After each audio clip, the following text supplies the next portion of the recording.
By now you've heard plenty about custom GPTs within ChatGPT, but what's the best way to use them for your business?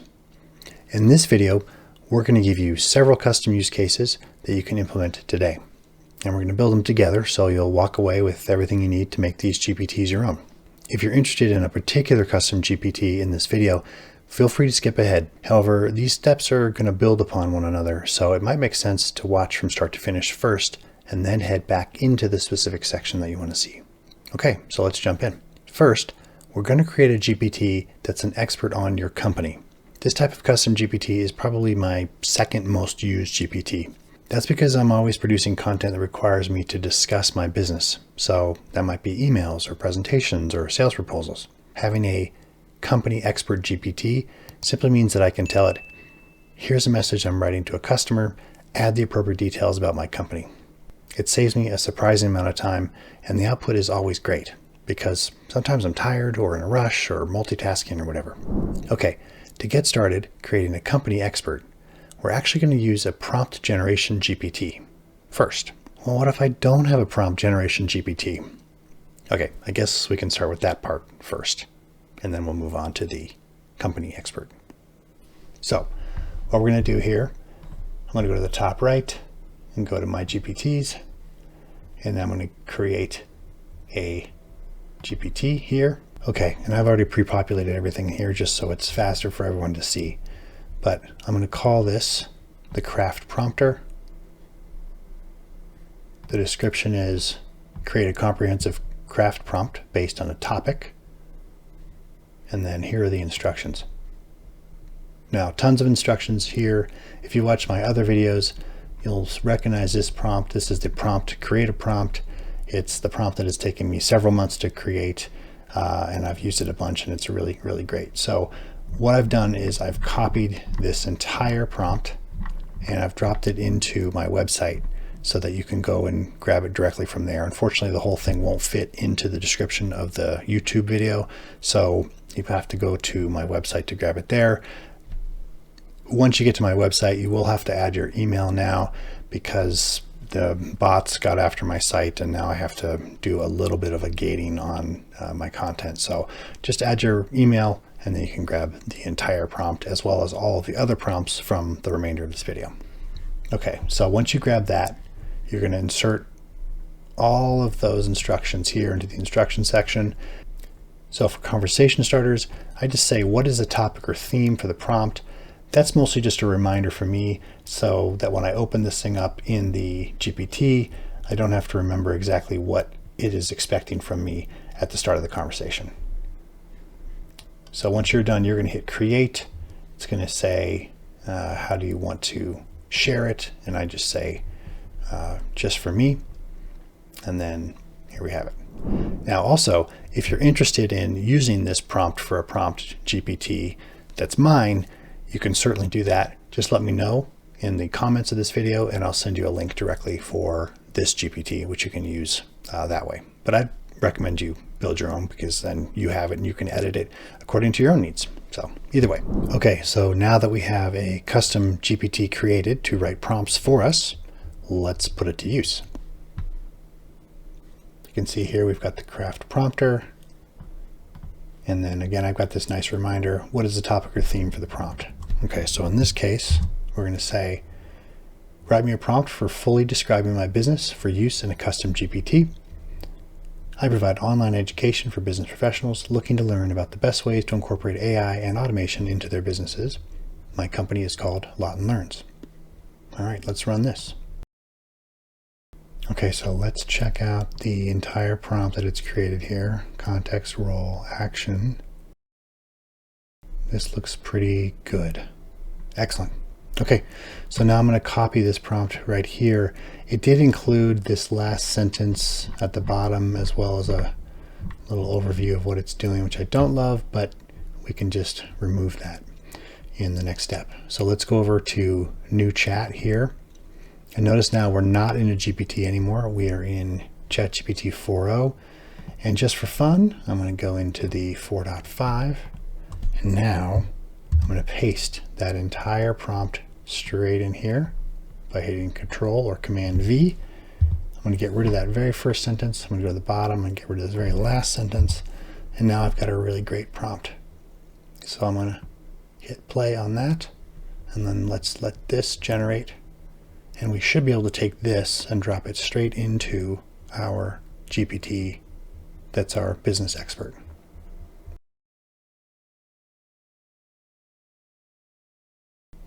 Okay, great. So this is done. Let's take a quick look through it. You'll notice something here quickly on the right. This has been opened in Canvas. So you have these tools on the right side. And then if you look on the left, you have the initial dialogue. Here's the prompt that we wrote. And then the response is here. And then we can chat directly with ChatGPT 4.5 here, or we can go straight into the resulting output here. And let's say I want to change the reading level for this to a bit more sophisticated. Let's say we want it at college level. And then I hit up arrow on that. And it's going to go through here and just change this one single line. And I think we should be good to go. Great. Okay, so with that now, I'm just going to copy this whole thing.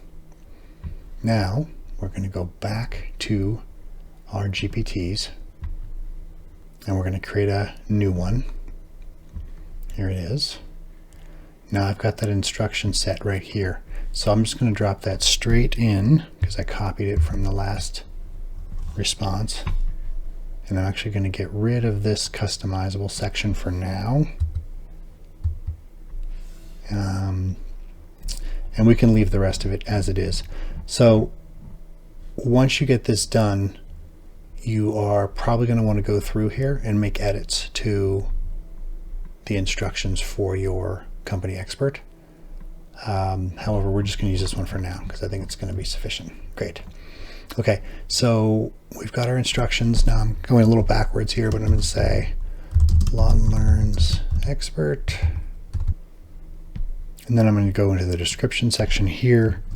And let's say an expert on all aspects of Lawton Learns. Wonderful. And then for conversation starters, I'm just going to say, next I'm going to say, okay, great. So I've got a couple of conversation starters in there now. And with that, you can choose to upload a photo, or you can use Dolly to create your logo up here for this GPT. I like to use the Lawton Learns logo, just so I know that's what it's related to. And then we're going to go up to hit the create button. Again, you get these share GPT options. This is really nice if you actually want to share with someone who's on your team or multiple team members. Then you can control the GPT, so you own the content that it has within it, and then other people who use it will just be able to use it with the correct content, which is pretty nice. For now, I'm just going to say only me and then hit save. As a quick aside, I always have new tricks that I'm testing across my businesses, and I can easily drop those tips into an email to share with folks. So you guessed it, I'm sending out an email for people who are interested in my latest prompts, workflow automations, or business tools that I've been using successfully. It'll also be covering broader marketing and business operational tips for things like cold outreach, SEO, social media, email management, meeting notes, paid ad campaigns, and a whole bunch more. Candidly, there's a lot of hidden gems out there, and I'm happy to share the ones I've been collecting over the years. So if you're interested, sign up via the link in the description, and I'll see you there. Okay, so now that I've got the custom GPT built here, let's try an example with it.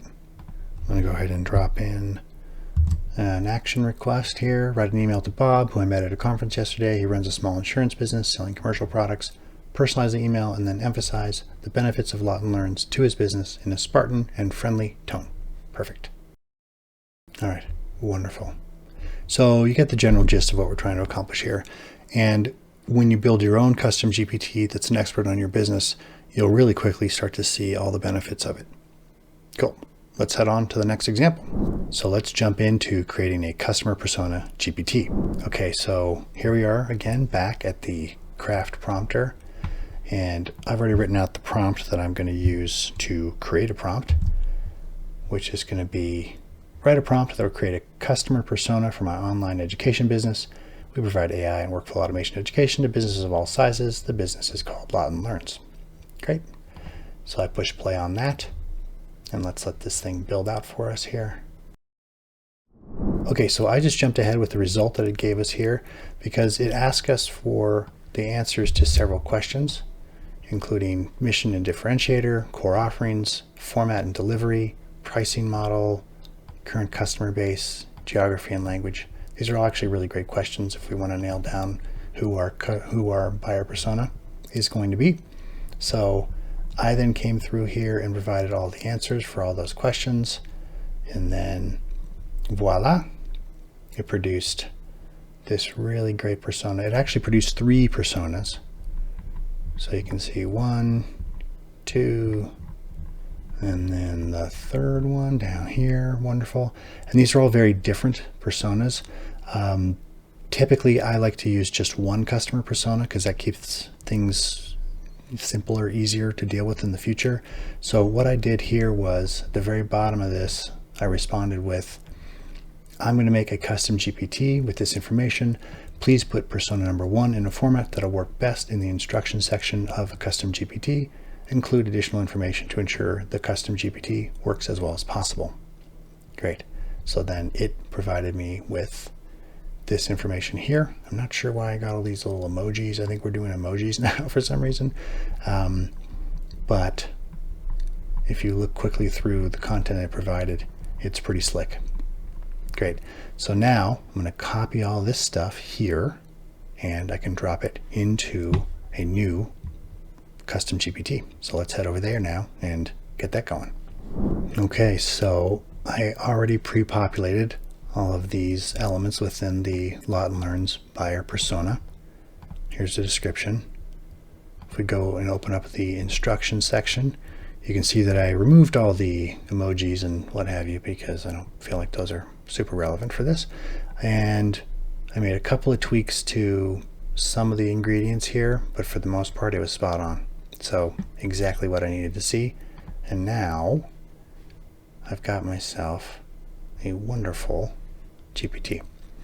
As a side note here, make sure that you check the code interpreter and data analysis. I like to leave web search on, and I like to leave Canvas on. And then again, if you want to upload files specific to this particular persona, their hobbies or their buying habits or where they live, all sorts of stuff like that, you can put those things in the knowledge section. And then if you want to change them, you can do that later by just removing the uploaded files and then adding new ones. So it can be kind of dynamic in that sense. All right, excellent. So as a special note, the previous GPTs that we just created, the Company Expert GPT and the Buyer Persona GPT that we just created, those are what I like to call context without action. So I put in a whole bunch of information, but I didn't tell the GPT to actually do anything with it. So the opposite of that, of course, is action without context. And I'm going to show you how that works next with this GPT that is about writing a social media post for LinkedIn. And you'll see the difference pretty quickly here. So let's jump into that. So I've already started this one. I'm just going to go ahead and edit the GPT. You can tell that it's very action-oriented with my salesperson there. And we called this action without context, and it's for a social post. And I'll go through the instructions here so you understand what I mean. So please follow these steps exactly as described. I will provide the topic. If I don't provide the topic, please ask me for one. Use a comprehensive web search to research the most trending news stories specific to the topic I've provided. Based on the web search, generate a list of top 5 news stories with the potential to generate a viral LinkedIn social media post. Provide a quick 2-line summary of each of the news stories and a potential angle that would make each particular news story accrue engagement from a social media audience. Ask me to select one of the 5 options. Do not proceed until I've made my selection. Based on the option I select, write a social media post using the following psychological sequence. And then this is just a writing pattern that I like to use. I'm not going to go through it. And then of course, take a deep breath and follow each step. Please don't explain what you're doing. All right. So as you can guess, I haven't actually provided with any context for what the story is or who the audience is or anything like that. So I've just given a very explicit set of actions that I want it to take based on content that I'm going to provide it. So let's do that now. I'm going to hit update here. View GPT. Okay, so now we've got the GPT open, and let's try it out and use it. So I'm going to drop in a topic that the GPT should cover. Again, this reminder here is a great way for me to remember, oh gosh, this is what I'm actually talking about for this one. Perfect. So let's hit play on this. And now you can tell it's searching the web as required. And it's going to give me a bunch of different stories, 5 different stories, each with a quick summary and an engagement angle, which is excellent. Now it's following my instructions because it's asking me to select one of these before I proceed. So let's just go with number 5. And I hit play on that. Okay, so now it's going to actually do the work of creating the LinkedIn social media post. And I get a couple of options here. And I can just choose whichever one I want. I'm going to go with the one on the left. Say I prefer this response. And looking through that, it looks great. Okay, so I'm just going to hit this copy button, and then I can head over to LinkedIn and I can post that directly into my feed. Not bad. So I hope that helps understand the difference between a GPT that is context without action, which are the earlier ones we created, versus a GPT that is action without context, which is the one we just did. Hope that makes sense. Okay, so the next custom GPT that I'm going to share is what I call a Sales Proposal GPT.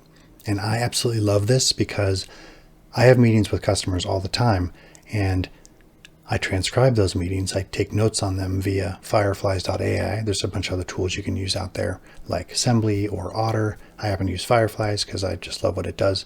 And then I just simply take the download of the transcription of that meeting, I drop it into the GPT, and I push play, and it creates a sales proposal for me just based on the transcript of the meeting that I just had. So I have to do 0 work, which is incredible. So let's show you how to do that. So you can see that I have the Sales Proposal GPT open here. Again, I've populated everything within it. So let's open up the instruction section here. And I've got context regarding the services that we offer, pain points for our customers, key benefits of our service, the role that I want the GPT to play. You are an expert sales proposal writer with over 20 years of experience crafting compelling client-focused proposals. Wonderful. You'll also notice that I say the system will have access to a sample statement of work, SOW, for reference in the knowledge section, which is great because I can have it just pull right off of that prior statement of work that I've written and use it as a starting point. Then we have the action items listed out here. Excellent. Again, I can add all this stuff, or I will add all this stuff to my website, so you can just download it directly from there. I'll try and take out the company specific stuff for Lawton Learns or Lawton Solutions so that you can just embed your own company relevant information. All right, so let's close that. And now I'm going to go over to a conversation I had with Mark last month. And I'm just going to go ahead and download this in PDF form. Wonderful. So I hit download there. And now I'm going to go back to the GPT. I'm going to update it.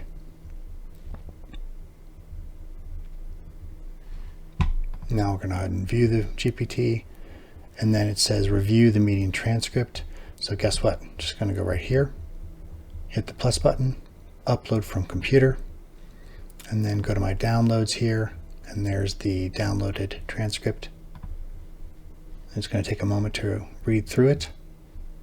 And then I can just say something simple like, please provide the proposal based on the meeting.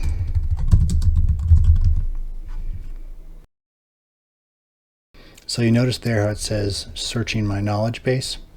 So it's doing a really nice job of referencing the prior proposal that I had loaded, and now it's giving a really nice review of everything that we discussed during the meeting, as well as implementation timeframe, pricing, etc. So we've got a really slick proposal that I created, and I had to do nothing there. So I can just copy this information directly, drop it into an email, let's say, or into one of my templated documents, like a PowerPoint that's templated with my brand, and I can send it off to the client just like that with very minimal work, just doing a few edits. Very cool. Hope that's helpful. So to recap, we created a prompt creating GPT that I highly recommend you create for yourself, or you can shoot me a comment and I'll send you the link to my GPT. We created a company expert GPT that you build for your company and refine over time. I also like adding knowledge materials to this one, as it makes those materials dynamic if I need to change things out for pricing changes or product changes, etc. Then we built a Customer Persona GPT. Something I forgot to mention about this GPT is that I really love to have the GPT act as a subject of my research, so I can learn more about what changes I need to make with my product or my service in order to be more readily available for my customers' needs. And the GPT gives unlimited perspective and advice. Very cool. Then we did a social media GPT that is driven by a topic, and then it goes out and grabs current news and provides content for a social media post. Lastly, we created a sales GPT that creates a proposal based simply on a meeting transcription and also references prior statements of work. Very cool. Before I go, if you like this video and you want to learn more about how you can use ChatGPT in your business for things like marketing, sales, operations, human resources, legal, and a ton more, we're putting together an online learning program that I'll share in the description of this video. Thanks for following along, and I'll see you next time.